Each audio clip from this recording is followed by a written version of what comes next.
हम लोग देख रहे थे भारत में यूरोप की महाशक्तियों का आगमन। ये ध्यान रखना, यूरोप की जो शक्तियां हैं उनका आगमन भारत देश में किस प्रकार से यूरोप देशियों का आगमन हुआ। हम भारत जो भारतीय आधुनिक इतिहास पढ़ रहे हैं, मॉडर्न हिस्ट्री, ये ध्यान रखना। पहले पुर्तगाल आए, इसके बाद डच आए, ये ध्यान रखना। डच, ये ध्यान रखना। डच दूसरे नंबर पे आए, ये भी ध्यान रखना। डच ये नीदरलैंड के निवासी थे, ये ध्यान रखना। डच कहाँ के थे? नीदरलैंड के निवासी थे। इनका उद्देश्य क्या था?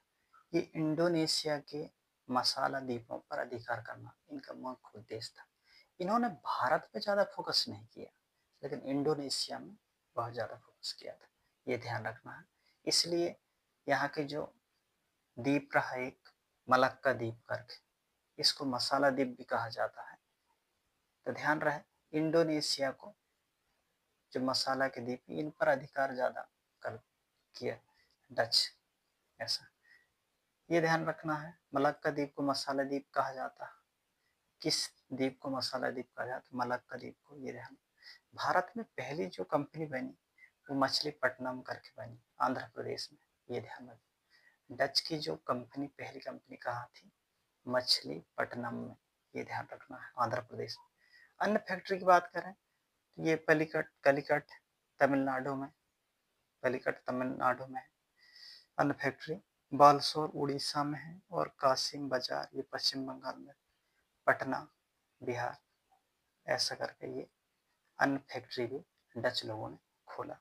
लेकिन ज़्यादा दिनों तक ये टिके नहीं। डच और अंग्रेजों के मध्य एक युद्ध हुआ, जिसको हम वेदरा का युद्ध कहा जाता है, बहुत इंपॉर्टेंट। वेदरा का युद्ध का 1759 में लड़ा गया था, ये ध्यान रखना।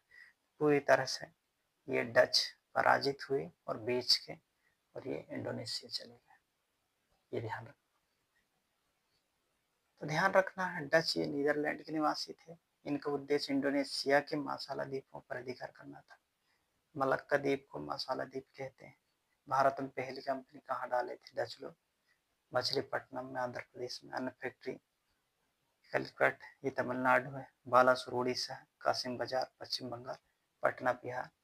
और अंग्रेजों और डचों के मध्य कौन सा युद्ध हुआ था? तो वेदरा का युद्ध, ये ध्यान रखना, 1759 में, ये ध्यान बहुत इंपॉर्टेंट है। इस प्रकार से डच जो नीदरलैंड के निवासी, उनका ये जो परीक्षा की दृष्टि से इस प्रकार से क्वेश्चन बन सकते हैं। अगर आप लोगों को कम समझ नहीं आता है, कहीं अगर दिक्कत है, तो कमेंट कर जरूर पूछ सकते हैं। Thank you for watch.